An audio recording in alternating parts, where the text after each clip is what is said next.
This is the Ielts listening test. You will hear a number of different recordings, and you will have to answer questions on what you hear. There will be time for you to read the instructions and questions, and you will have a chance to check your work. All the recordings will be played once only. The test is in 4 parts. At the end of the test, you will be given 10 minutes to transfer your answers to the answer sheet. Now turn to part 1. You will hear a woman phoning an electrical repair company about a problem with a piece of household equipment. First, you have some time to look at questions 1 to 7. In the exam, you would have 20 seconds to look at the questions. Pause the recording for 20 seconds now. You will see that there is an example that has been done for you. On this occasion only, the conversation relating to this will be played first. Hello, Sinclair Electrical Services, Kevin speaking. Oh, good morning. I believe you do television repairs. That's right, we do. The woman is calling about her television, so television has been written in the space. Now we shall begin. You should answer the questions as you listen, because you will not hear the recording a second time.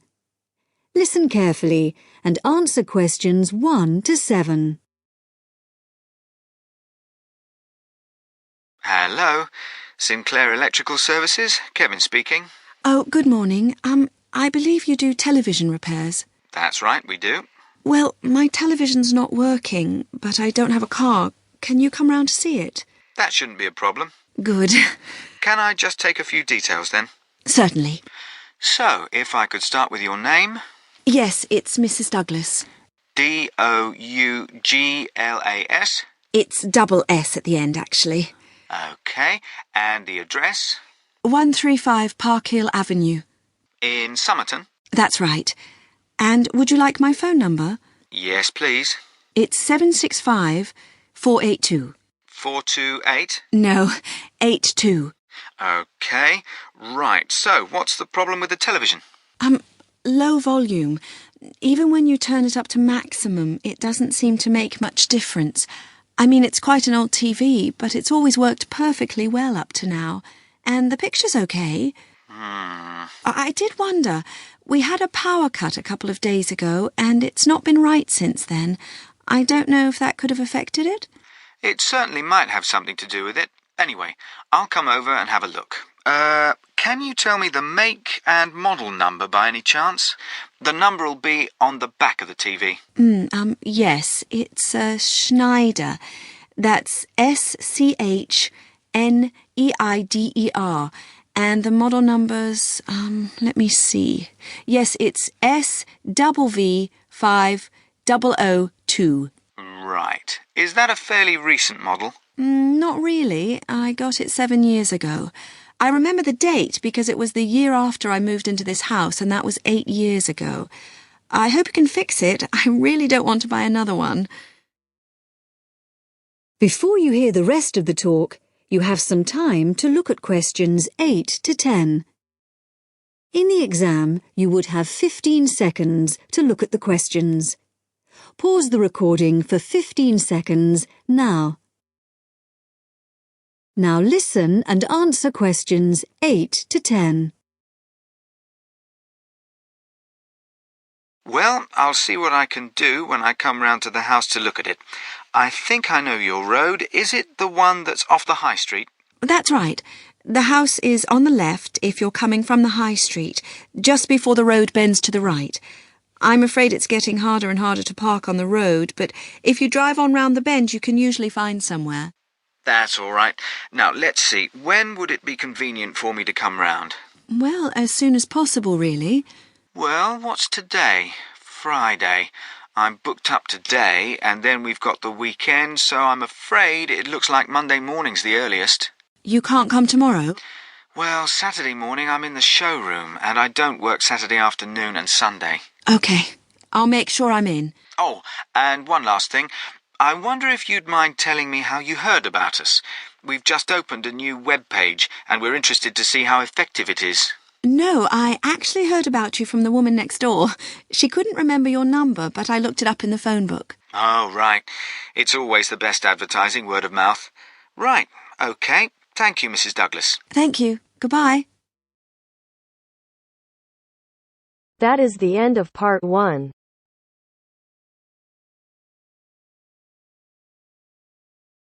Now turns to part 2.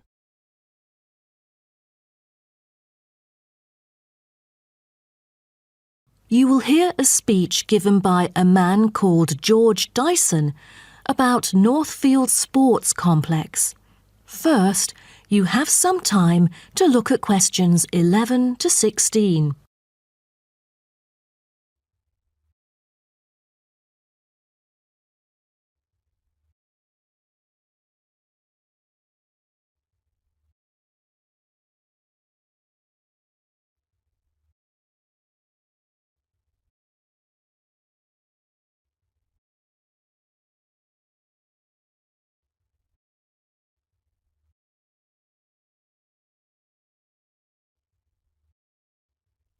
Now listen carefully and answer questions 11 to 16. On behalf of Northfield Sports Complex, I'd like to extend our warmest welcome to you all here this evening. I'm George Dyson, founder of Northfield Sports Complex. I am giving this speech today to celebrate a special occasion. We started the business exactly a decade ago, and today we have developed into a large firm with a sizable group of members. We've also been nominated the most valuable company by Greentown at the Yearly Business Awards, which will be held next week. As experienced and qualified reporters, you are invited here to experience and witness this historical moment of Northfield Sports Complex together with us. Situated within the campus of Greentown University, Northfield Sports Complex is a modern, refreshing, and fully equipped facility for sports of all kinds. As part of its commitment to the local community, Northfield Sports Complex is available not only to school children, but also to local residents. It offers a wide range of facilities including a 25-metre swimming pool, paved walking and jogging paths, a well-equipped fitness gym, all-weather pitches, indoor courts for table tennis, tennis and other sports, as well as a renowned skating rink. Different age groups can all find the right sports to participate in. That's why local residents enjoy working out here. As a result, natives here are healthier than most of the people within our nation. The whole town is very proud of having nurtured 2 world champions who were once both trained right here in our skating rink. Thus, it has become the ideal venue to learn to skate and have fun. But what I take pride in most of all is the skating rink that has stirred the interest of boys and girls here in local schools to skate. Since opening, an increasing number of pupils have been paying regular visits to the skating rink. A new yoga classroom with trainers will be open next month for mothers with babies. They can bring their own yoga mat and work out together with their babies. This will be a great way for them to get healthy and meet other mums. There will also be a brand new gym open to the pensioners in the near future. Just this month, a new swimming pool is open to all fitness levels with special offers for those without a job. Our complex is open daily from 8 a.m. to 9 p.m, except on Thanksgiving and Christmas. We intend to extend our business in the coming year. A list of equipment will be put up for sale, ranging from exercising equipment like cardio machines to sports recovery and injury prevention facilities. Within our complex, we try our best to avoid injuries of any kind. We train knowledgeable staff to guide our clients through correct workout regimens. For those who want to further ensure workout safety, they are welcome to apply to be a member of our standing committee. They are responsible for revising the safety guidelines and supervising its enforcement. Before you hear the rest of the talk, you have some time to look at questions 17 to 20.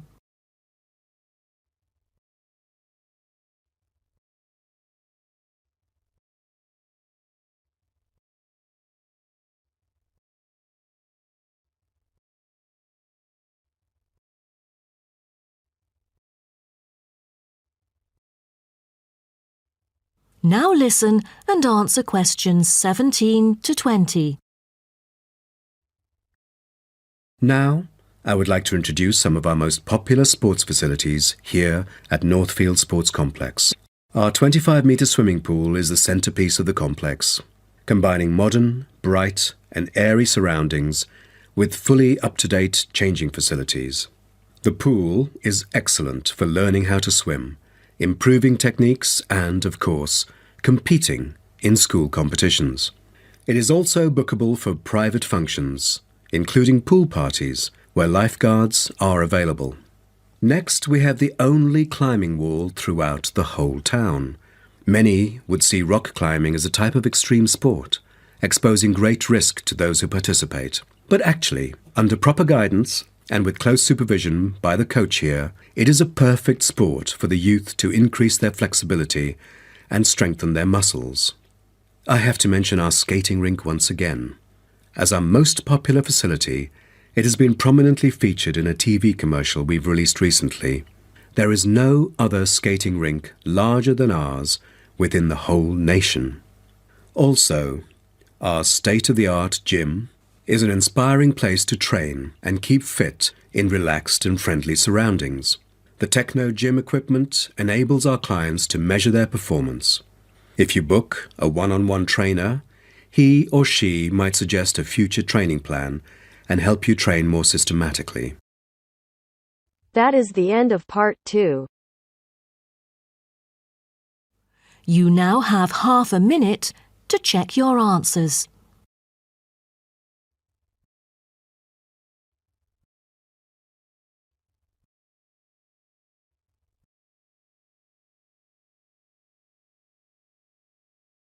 Now turns to part 3.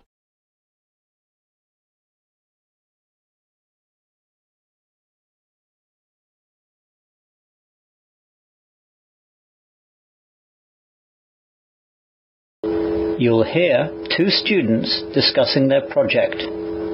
First, you have some time to look at questions 21 to 26.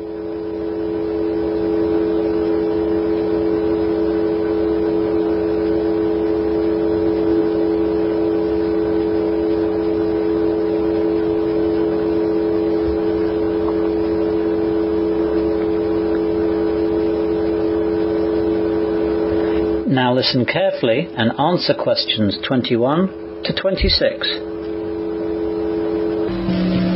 Well, Fred, thanks for coming over to my room. Oh, that's okay. I had a lecture near here this morning, so it was easy to come over. We've got to get on with this North Sea oil project anyway. So, did you manage to do any of the things that we decided last week? Most of the things. I got all the books from the library and saw Mr. Peters about the research. He told me the names of some good sites on the internet where I could find lots of information about the North Sea oil industry safety issues. He's a great tutor, isn't he? Yes, he is. So I checked out the sites and made some notes. What about you? Did you get the information on the background and history of the North Sea oil industry? Yeah, there were loads of information and I've made notes too. I think I've got it all covered. So let me tell you what I found out. I'll run the ideas past you and you can tell me if it's okay. Good idea. So, as you know, the North Sea lies to the east and northeast of England and Scotland. Apparently, the North Sea was long dismissed as a potential source of oil or gas, but over the last 4 decades, it has become the centre of one of the world's most productive energy industries. Gas was actually first found in quantity in the Groningen area of the Netherlands in 1959. This was followed by the first British discovery of gas in the West Sole field, off the coast of East Anglia, by the BP drilling rig Seagem late in 1965. Actually, the first accident was on that rig too. Anyway, sorry. Go on, Judith. The British oil and gas industry in the southern North Sea grew rapidly in the early years. The deepening economic crisis in the UK meant that there was enormous pressure on the industry to get gas and later oil flowing. As exploration and investment moved further north, it became clear that there was oil to be found in great quantities. Discoveries of oil grew in number as more companies, British, European and American, took out leases on sectors of the North Sea. During the 1990s, like the rest of the world, the North Sea industry was badly affected by the global price fluctuations. Nevertheless, production grew and peaked around 2000-2001. Now, the North Sea is regarded as a mature province on a slow decline. That's about it for now. I'll put more detail into it when we do the presentation. You know, statistics and all that. You now have some time to look at questions 27 to 30.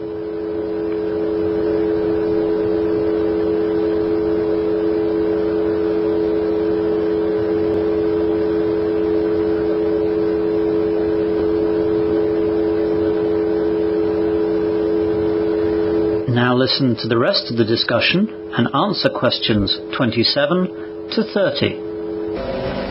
Yes, you've done a good job. Shall I do the same then? It's not as long as yours. Go ahead. OK then. As I said earlier, the first industrial accident related to the industry in the North Sea happened only days after they discovered the first gas. The Sea Gem capsized with the loss of 13 lives. There are regular accidents on all oil rigs around the world, but the North Sea is just such a harsh environment that there always seems to be more there. The most famous accident and the worst disaster in the North Sea was in the Piper Alpha disaster of 1988. Yes, I remember that one on the news when it happened. Today, the industry is very safety conscious. When you first arrive, you are given a safety tour of the installation, detailing all safety aspects, including fire extinguishers, emergency muster stations, lifeboat stations and emergency procedures. You will be introduced to the rig safety program. Everyone attends weekly safety meetings and daily pre-tour meetings. The weekly meeting is an in-depth look at industry-wide safety news and other safety-related issues on the rig. Companies share safety information with other companies throughout the industry. This helps to avoid repeated incidents. A fire and boat drill is often held on the same day, which involves a mock fire and a mock abandon the rig exercise. The pre-tour meeting is usually a description of the work carried out when you are off shift, the work you will be doing, the work others are currently doing that may affect you and any other relevant issues of the day. Accidents do still happen, as in every industry. However, statistics show that with the massive improvements in offshore safety procedures, you now have a higher chance of having fatal accidents if you work on a building site than you do when on an oil rig. Well, that's all from me. I'll add lots of details too. OK, well, let's plan what we have to do next. That is the end of part 3. You will now have half a minute to check your answers.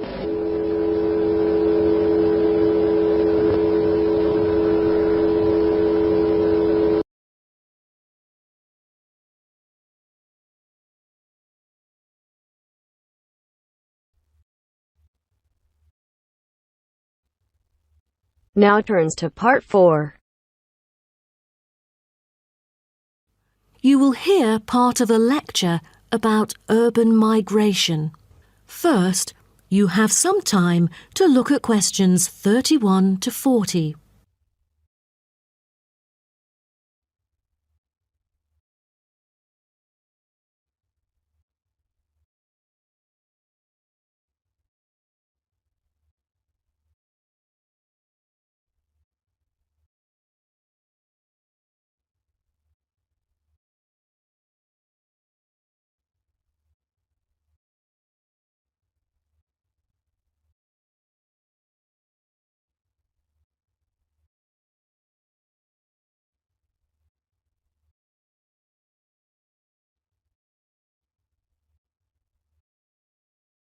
Now, listen carefully and answer questions 31 to 40.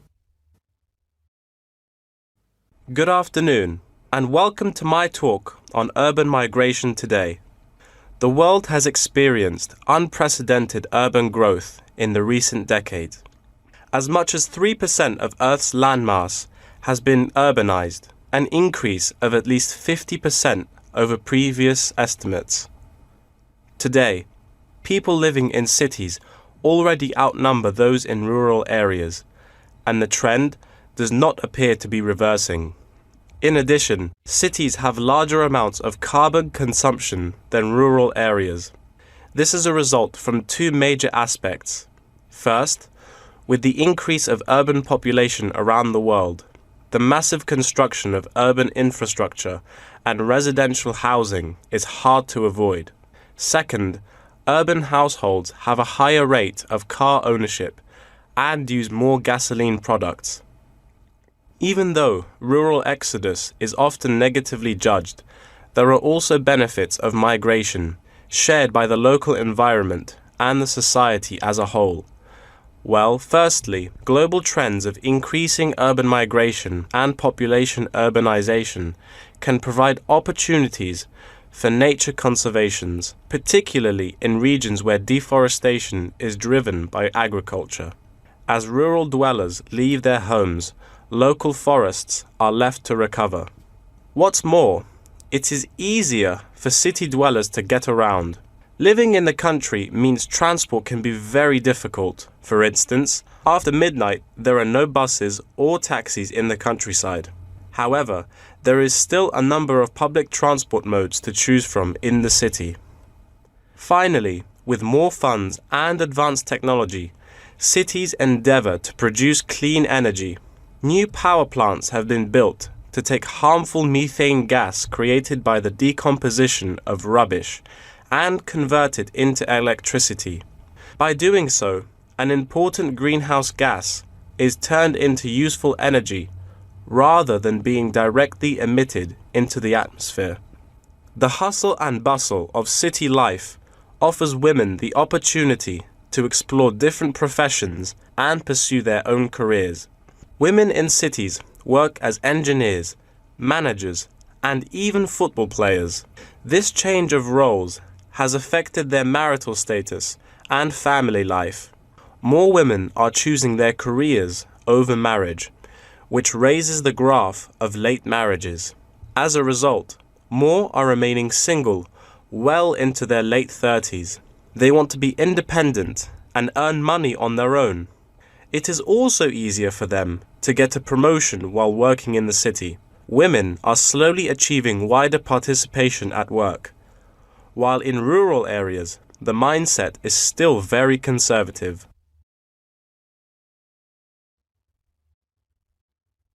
However, cities also change the way that humans interact with each other and the environment, often causing multiple problems. In general, urban wages are significantly higher, so moving to the city is an opportunity to earn what was impossible in rural areas. However, the wage difference is often offset by the higher cost of living and absence of self-produced goods, including subsistence farming. A sizable proportion of new corners attach greater importance to money and gradually abandon their former way of life, thus risking losing their culture. These new city residents are also faced with another problem. According to statistics, crime rates are significantly higher in densely populated urban regions than in rural areas. For instance, property crime rates in our metropolitan areas are 3 to 4 times as high in comparison to the rates in rural communities. Immigrants, upon arrival into cities, typically move into the poor, blighted neighborhoods because that is where they can afford to live. Crime in these areas is high and reflects poor living conditions, as these neighborhoods experience great levels of poverty. This pattern also occurs for violent crimes, which is much more common in large urban areas than elsewhere. In addition, traffic congestion and industrial manufacturing are prominent features of the urban landscape, which take their toll on the natural environment and those who depend on it. Air pollution from both cars and factory emissions affect the health of countless urban residents. Rural to urban migration can boost the urban economy. With a better economy, cities provide their residents with better welfare, but the concentration of services and facilities such as education, health, and technology in urban areas inevitably contributes to greater energy consumption. Another problem with life in the city is traffic congestion. It makes people late to work and thus stresses us out before we even get there. Deliveries can't arrive on time, gas costs money. The quality of life of those commuters starts to decline. What's worse is that if congestion makes it harder to match the right workers to the best jobs, it is economically inefficient as well. That is the end of part 4. You now have half a minute to check your answers.